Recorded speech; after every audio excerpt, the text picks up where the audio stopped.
Okay, guys. I tried to record this earlier. Just needed to start over. This is my wife's gonna make a post, and she's really good at kind of writing her feelings out. But I'm just gonna talk because I like to talk. I'm gonna tell you what happened to my wife and myself and our baby boy Charles Parker Calhoun. I'll just start from the beginning and tell you what I remember. So I was in a work trip in Dallas. I'm gonna try and get this part quick. It's on a work trip in Dallas, and Tuesday was our appointment. It's gonna be 37 weeks, and do the ultrasound, and I couldn't be there. I feel terrible for that. I wish I was there. I wish I was there. I wish I was there. So her mom went with her. Everything was really good. Um, the blood pressure was good for mom. The heartbeat was good for Charlie. And yeah, everything was good. She was only 1 centimeter dilated. So I think 70% effaced or something. So that was really good. We're gonna have this boy soon, and I'm halfway across the country. But everything was all good. Tried to mentally prepare myself to come home early. Um, cut Wednesday night short. Made sure I went back to the room and started cleaning stuff up, and I didn't fly home until late at night on Thursday, but I was just gonna go with a coworker in the morning to the airport, and if I had to fly standby or something, I could do that. And Thursday morning, she texted me and said, "Don't freak out. But I'm gonna go into triage. I haven't felt a move in a while." So I tried not to freak out. She had just told me this before. I'm sorry. I have some pictures up I want to share. And she had a fender bender accident before, and everything was fine then. I got the same type of text. It was fine. So I just thought everything was gonna be fine. Before I go any further, it's probably gonna get sad, and I'm gonna try not to get angry. But you can turn it off if you need to. So I headed to the airport, and I got a call at the airport when I was getting ready to go in. It was her.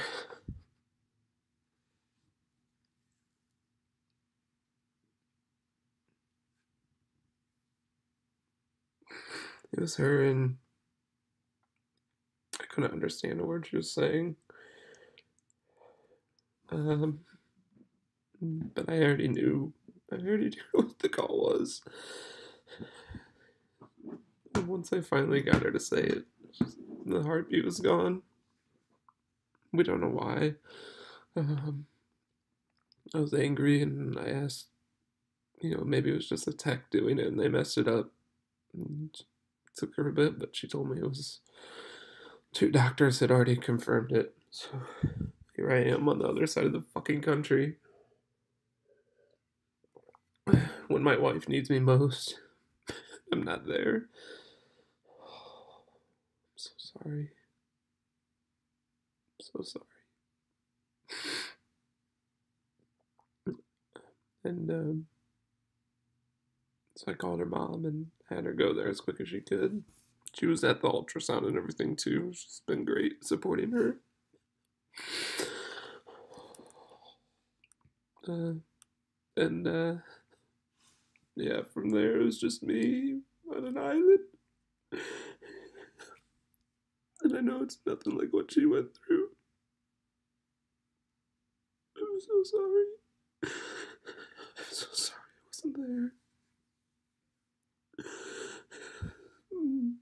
am in Dallas Airport all alone. Nobody will help me with my flight. So whatever, fuck them. I wasn't allowed to change or get on the standby people ahead of me, so I just bought a ticket and got on the next one home.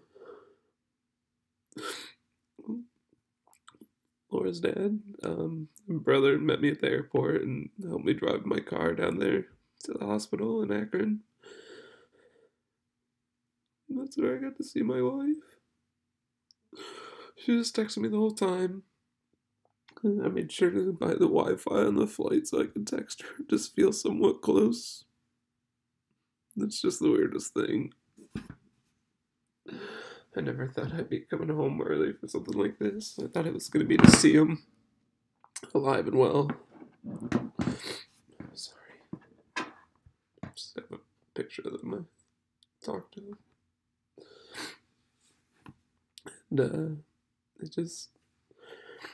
And, I don't ever want to do it again. I felt so alone. Even my seat, no one was around me. The plane was fucking full. But somehow my seat, there was nobody around me. Just nobody.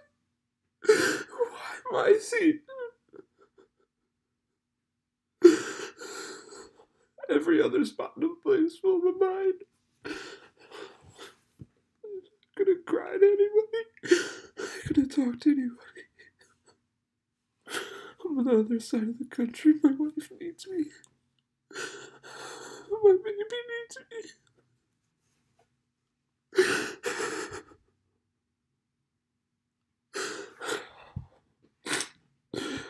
Okay.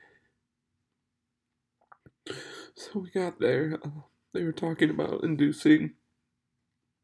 And I was worried I wasn't going to make it in time. But she wanted to wait for me. Sorry. She wanted to wait for me. And, but she was actually, her body was kind of doing what it needed to do. It started dilating. She was now 4.5 centimeters, so they didn't think they would have to induce or do any Pitocin or anything like that. I got to the hospital and went in and gave a hug to her mom. And then I got to see my wife, Laura. I mean, she looks so sad. I'm so sorry.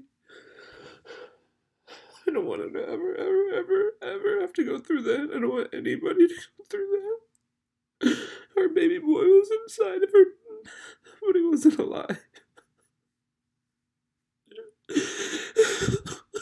I can't imagine.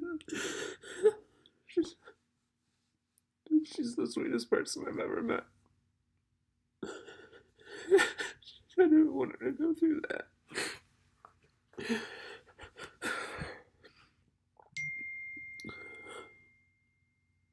Sorry, his family texting me.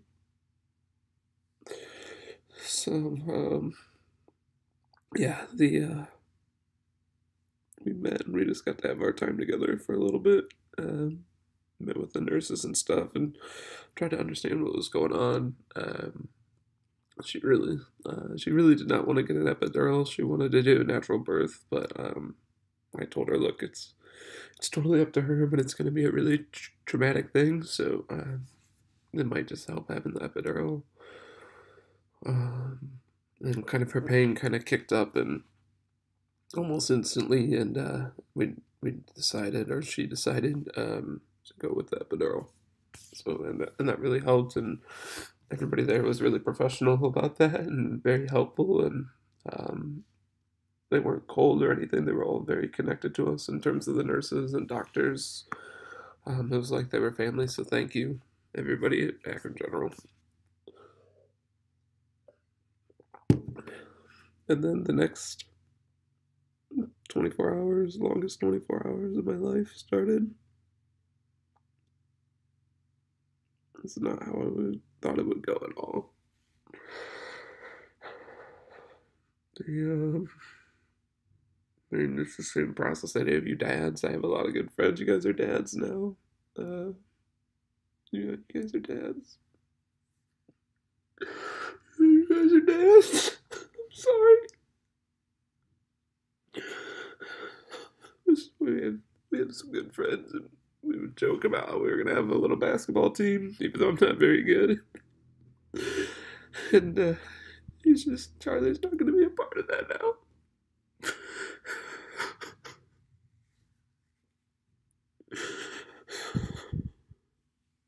So he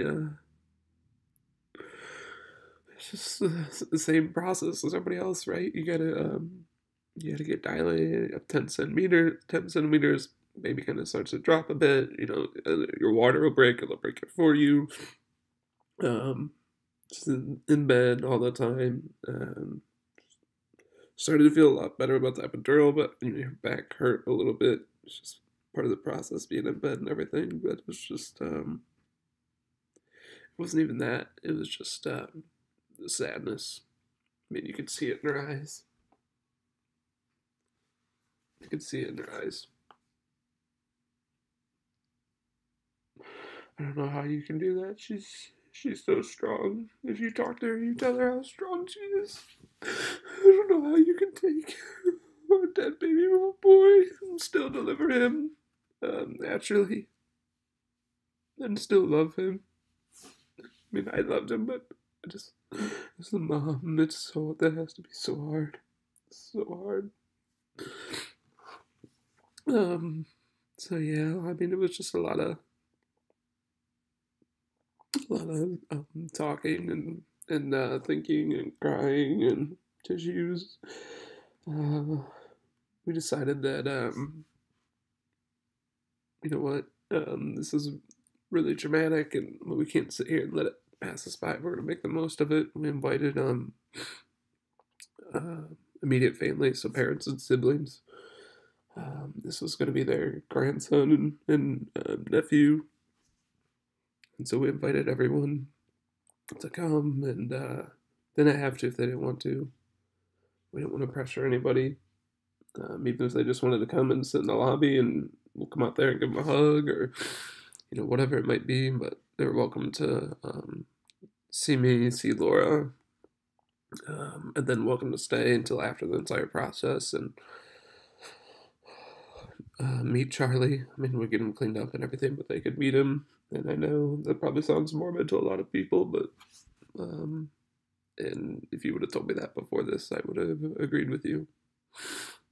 And it's different when it's your boy or girl, or your grandson, or your nephew or niece or granddaughter.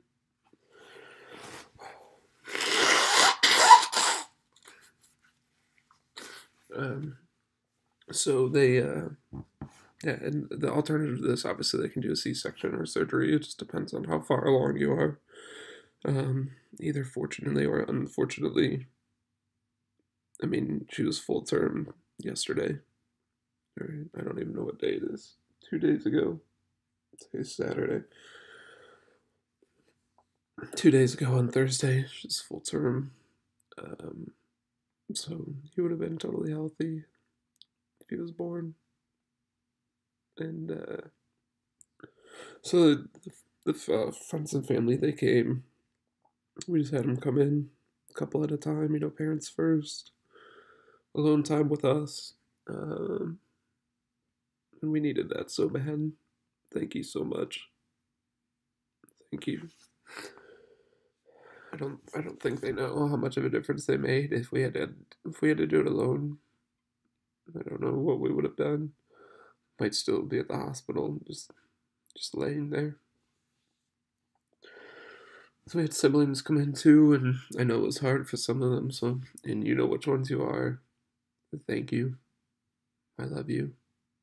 Love all of you. Laura loves you. Charlie loves you. We took a lot of pictures with the friends and family, and then I don't even know what time. Maybe 8:30, 9 o'clock. It was time to go. She was she was starting to feel pressure. So when you have the epidural, you don't feel a lot of the other stuff or the contractions. At least not the pain of it. So you could feel the contraction a little bit when she would start to feel pressure. Um, it meant he was kind of coming down, and so they checked her and they broke her water, they amniotic sac, and let that all go out, and then the birthing process started. And I won't get into any gory details, but she did a great job. Uh, she only pushed for 14 minutes. I think it was 3 sets of 3, maybe. She was amazing, and I mean, you could see the pain on her face, and it wasn't the physical pain that I'm talking about, which you could see, but you could see beneath that. Her mom and I were both in there with her. Um,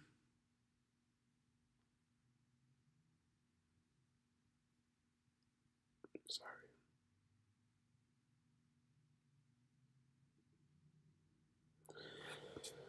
So you could see that pain on her, but she did an amazing job.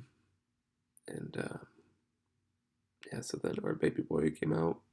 Oh my God, he looked perfectly healthy. Um,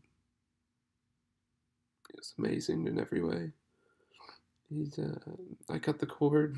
That was a huge deal before. I wasn't sure if I was going to freak out or cut the cord, but I mean, when you get into a situation like this, that's the smallest thing. There's nothing. There's nothing, and I was so happy to do it for him and for her. Um, yeah, so he was born, and I'm so proud of her. She still did skin to skin. She brought him right up, and I don't know if I have a picture. I'll try and find one that she's comfortable with me sharing. I know she's gonna put some up online. Just give me a second. They're way back here, I think, from the start. We have so many pictures, which I'm so thankful for. I know her mom took a lot, so thank you. This one is probably one of the cleaner ones. So that's my wife and my baby boy, Charlie. And I'm so proud of her. She was so strong to go through this and to still love him and bring him close.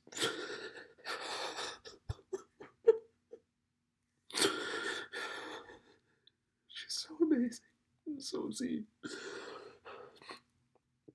So, she spent a lot of time with him there. Actually, if I go through the pictures, I'll remember a little bit better what happened. We had a lot of pictures with just us. Like, I kissed him. Um, it was a gross kiss, as you might imagine, but that's okay. It's okay. He just needed to be cleaned up.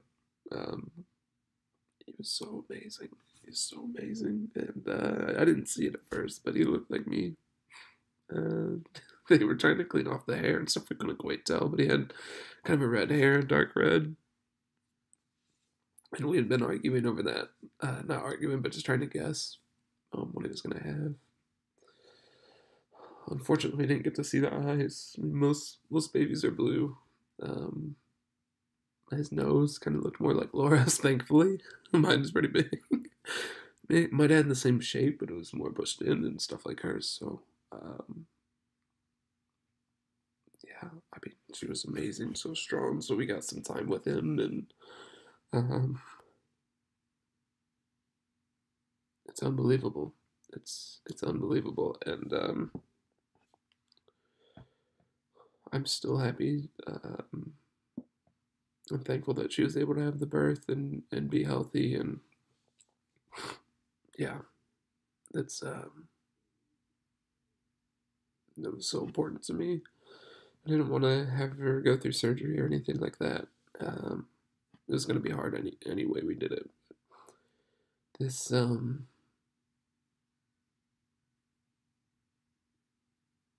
this is unbelievable, and I know both of us. We told each other after. It's like you just can't believe it. It's we were expecting some type of a miracle, something they got wrong. You know, he's gonna come out. We were just both waiting for crying or a gasp of air, and it never came. It never came. So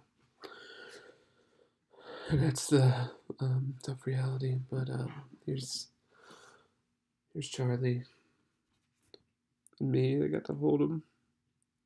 He's just so amazing. He so amazing. It's it was so perfect, and I just wish I could do this forever. I just wish I could do that forever. So anyway, he came out. He's 5 pounds, 5 ounces, 19 inches. Literally what was predicted at the appointment. Um, Kudos to whoever did that. He's so little, but he had huge hands, huge hands.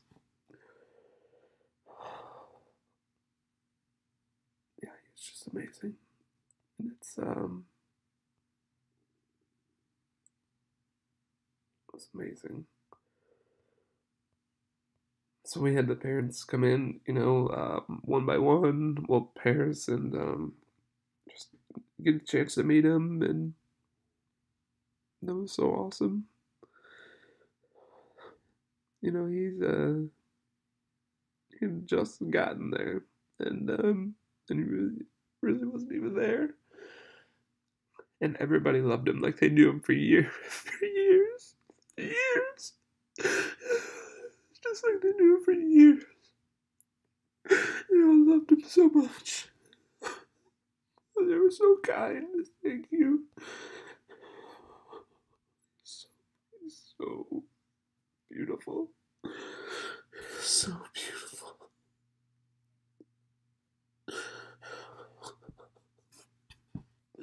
I just wish I had him with me. It's so perfect.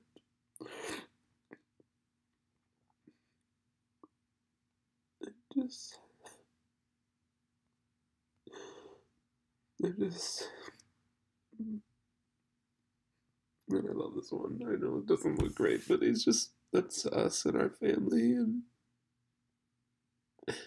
it's our family. And just holding him.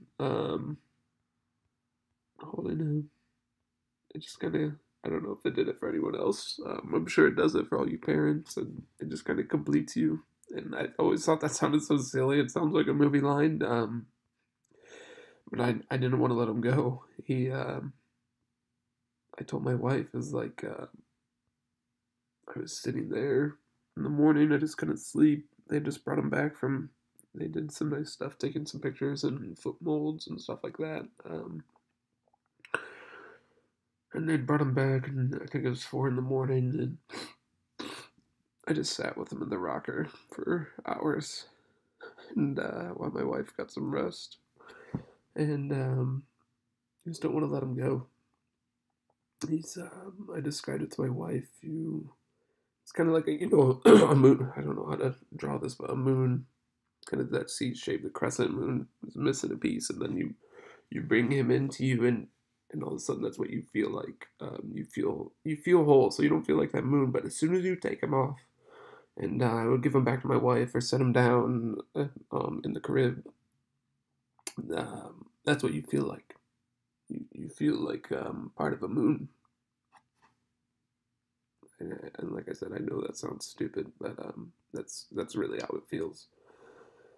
You just want him back. You just wanna hold him forever. I'm sorry, I'm just going through the pictures when I'm talking. Um, that's it's amazing. I'm so happy for all you dads out there. So anyway, they cleaned him up, wrapped him up. I put a diaper on him. I was terrible at it, but he was so small. I mean, he would have been in preemie clothes. And the diaper was huge. We would have had to roll it over. So, but yeah, all those siblings and parents, we got pictures with everyone. I couldn't be more thankful. Um, I couldn't be more thankful. And it's funny, my mom brought pictures of me as a baby, 3 of them, and 2 of them looked nothing alike. I was so heavy, 12 pounds, and he's 5.5. But the third one looked like him, and that was it was sad but comforting at the same time. You know, this was our baby, and we made this, and we brought him into the world. I just wish he could have stayed. So they did. We did try to. And this is totally up to you if you ever get into this situation, and I hope you don't.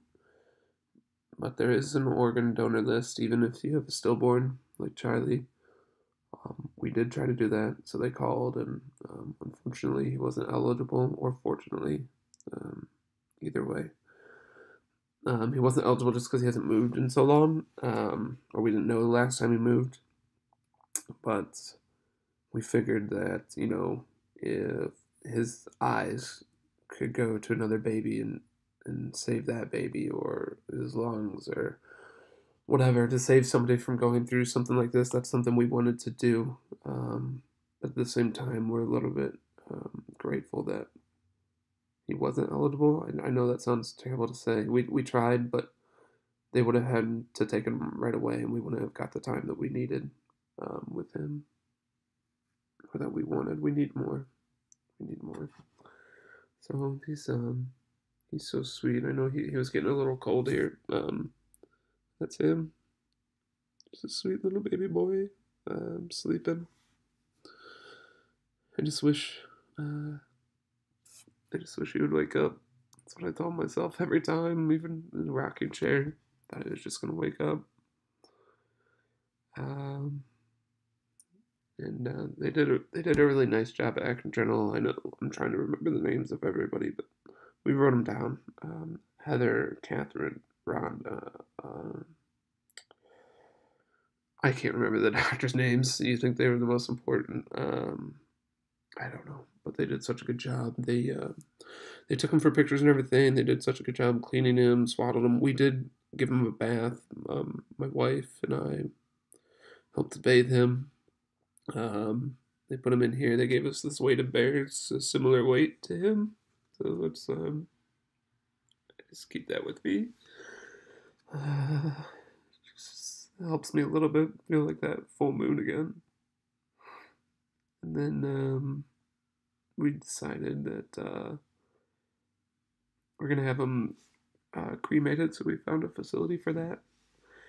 They uh, they came yesterday afternoon, actually evening, and so just once we had him make the call, we ended up saying our goodbyes, and we just spent time with him. So we read him story. We read him stories when he was in mommy's tummy. So we read him grow up Ant-Man. It's it's a good book. It's just about Ant-Man getting bigger and your kids getting bigger, and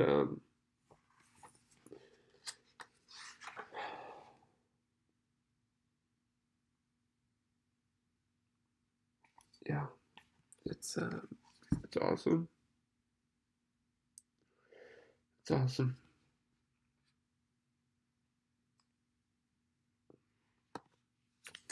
There's a little measuring thing on the back, so we did get a picture of him with that in the book cover. So we got to measure him. I told the family he cheated a little, but he's as tall as Groot and Rocket Raccoon, baby Groot. Um, yeah, these were kind of our last moments with him. I'm sorry, the lights kind of messed up, and he's just so perfect. He's so perfect, and we love him so much. And now he's gone. He's gone. So that's what happened. We had a stillborn, and his name was Charles Parker Calhoun. Called him Charlie. And my wife just really, I didn't want to name him after anybody, but my wife really wanted to honor her dad. He's a great guy, and we love him a lot. And I agreed, definitely. Um, I was kind of a butthead about it at first. I'm sorry, um, but I wouldn't have it any other way. And we just wanted to make these. It's going to be a really hard time for us, so please just give us our space. We got home last night. We had some family members dropped off some food. They cleaned up our house for us while we were gone. I can't tell you how amazing that is. To just come home and not worry about anything. And just think about our family. Um, yeah. So we got the hand mold on here. But they're going to give us a foot one too. Like a real one. This was a kit we had.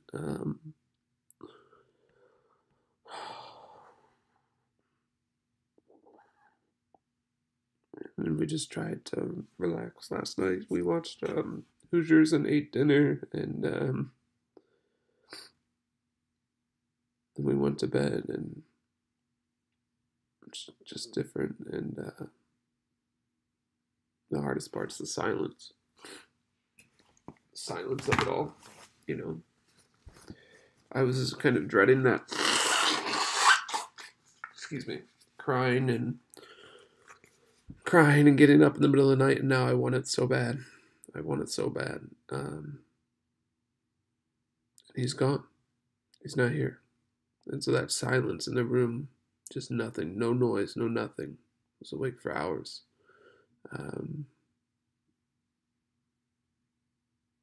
Just waiting for him to cry. And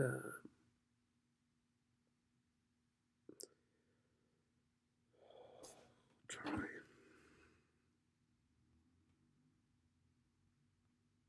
Sweet boy. And we went in the nursery a little bit, but we couldn't do it. We couldn't handle it, so we had to leave.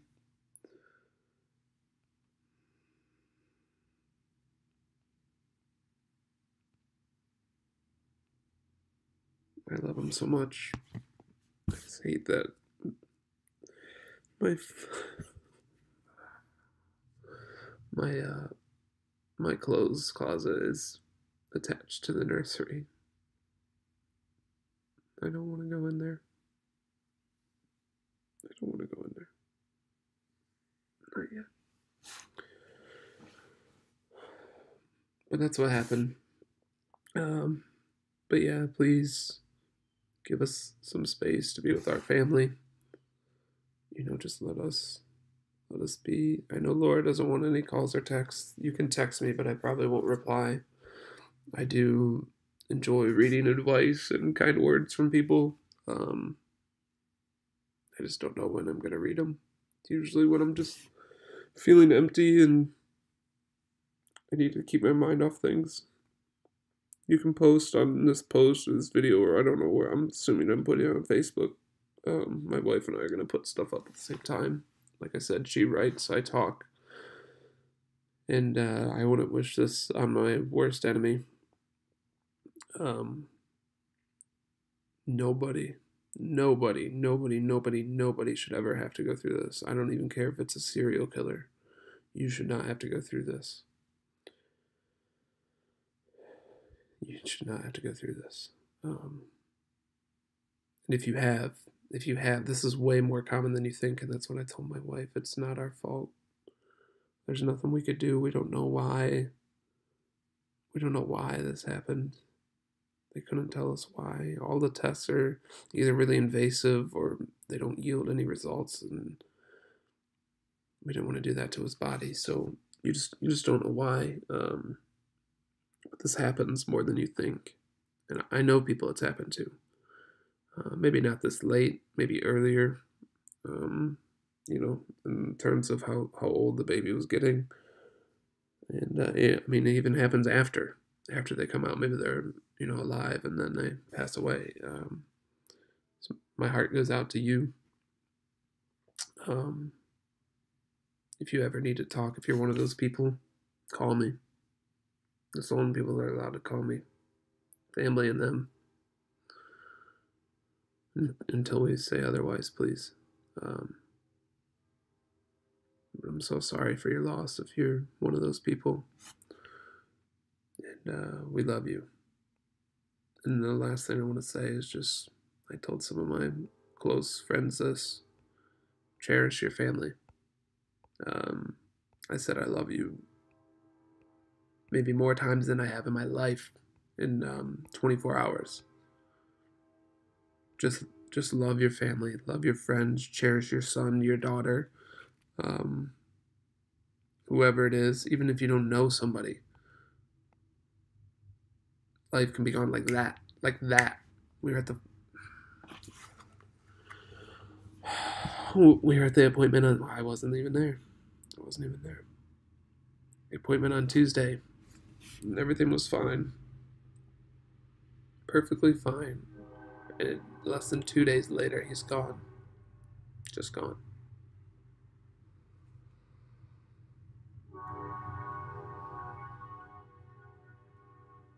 Just if you've been thinking about calling somebody, your family, your parents, or sibling, or friend you haven't talked to in a while, just call them. Tell them you love them. Do something with them. And then the last thing I told my wife is that, you know, Charlie passing away could be negative or positive. Obviously, it's a negative thing, but it's about what we do now. Um, we're gonna try and do at least one positive thing every day. We're gonna think about him, and it's gonna be really sad. But because of that, we're gonna do one positive thing, and that's how everybody's gonna know Charlie. Everybody's gonna know our baby boy.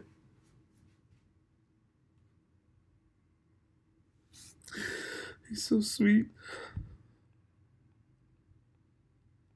I'm trying not to cry. I'm sorry.